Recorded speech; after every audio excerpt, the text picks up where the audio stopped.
Is there any correlation between rail access and the average median income in Pennsylvania? This is what I looked into for my final project for my Intro to GIS class. What follows is the presentation I submitted as my final assignment. Hello, I'm here to talk about today if there's any correlation between rail access and the average median income in Pennsylvania. Let's get started. So much of Pennsylvania was built around trains, but most of those trains have since been lost, and most of the ones that remain are in the Philadelphia area.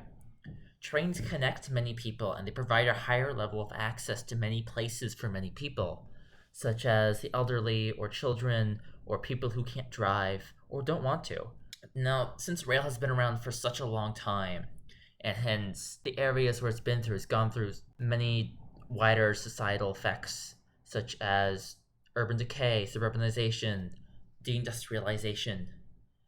After all this, what is the median income of the area around these stations? Is it above the average Pennsylvania? Is it below it? And that is what I'm here today to find out. So, first I want to go over some terminology. First are block groups. They are the second smallest geographic data in the US Census. They're generally around 600 to 3,000 people. They try to be about the same amount.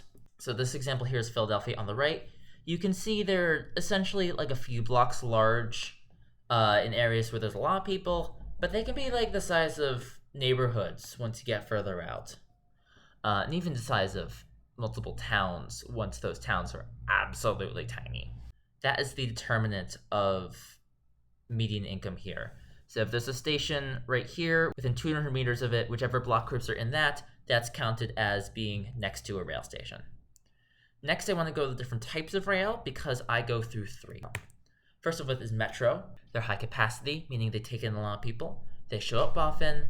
They go at high speeds to somewhat frequent stops, are generally around 5 to 10 miles in length, almost never intersect the street, and they primarily serve urban areas, though they can serve some suburban areas as well.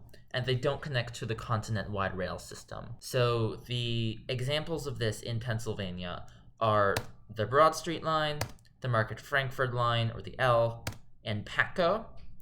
As well, I have the Norristown High-Speed line, which is a bit of an odd one. Kind of doesn't fit Metro, and kind of doesn't fit our next category either, but I put in here.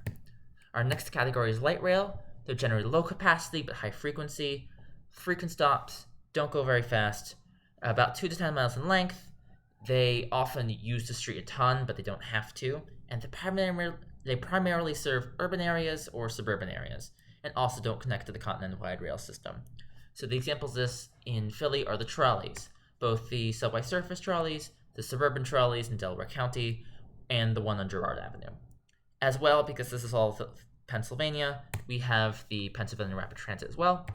Finally, mainline rail. It's high capacity, low frequency, generally spaced stops. They're longer in length, and they can intersect the street. They don't run on it, though. They primarily serve suburban areas or rural areas, and they are on the continent-wide rail system. So the two trains that are that is the suburban rail system and Amtrak. So my predictions were that Metro is going to be below the Pennsylvania average, same with light rail due to the urban decay that cities have faced. And I predicted mainline rail will be above the Pennsylvania average due to the suburbanization. So in my own spare time, I've made a rail map of all the passenger rail in North America. And I can take those layers and download them as KML files. So to get all my transferred information, I just took from my map. So now how do I make that income map? So I went to Tiger Line shapefiles, specified for the year 2020, the year of the census. I went to block group layer type and for Pennsylvania, and I downloaded that, uploaded it to ArcGIS. After that, I clipped my passenger rail map, so it's just Pennsylvania. Then I went to the US Census, specified for Pennsylvania, and block groups and income. Under there, I found the median household income in the past 12 months. I downloaded that and edited it so I can merge it with the layer I got from the Tiger Lines and edited its information so that it would combine well with the layer I got from the Tiger Line shapefiles. I merged the two together, went to Symbology and set the field for median income, and the result was this. This is all Pennsylvania. The lighter it is, the lower median income it is, and the darker it is, the higher median income. So you can see a lot of rural Pennsylvania isn't very high, but if you get around the Philly suburbs are generally the richest areas. And you can see, especially with the zoomed in version of Philadelphia, the suburbs are quite wealthy, and the inner city is not. To make the specific layers for just around trains, I selected this layer, then used the select by location feature, and anything that overlapped with train layer, I isolated it, and anything that doesn't overlap, I isolated that. It turned out median income was a text layer and not a numeric layer, so I had to take out all the dashes because sometimes there just wasn't a median income. And then a new layer that was numeric and take all the median income layer over. Once that was done, I was able to make my layers and then visualize the statistics, and when I do that, it gives me the mean. Finally, we have our results. So near a metro, we got $69,754.84. And the median income for not near a metro was $69,306. So they ended up being about equal. You can see the two layers here. So I had predicted it'd be below the average income because it served a lot of these areas, which is less than zero income, to about 57,000.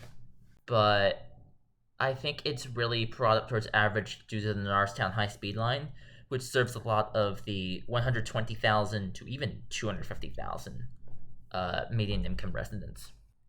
Next, we got a light rail line, which its median household income area was $61,436.47, and not near light rail was $69,474.94.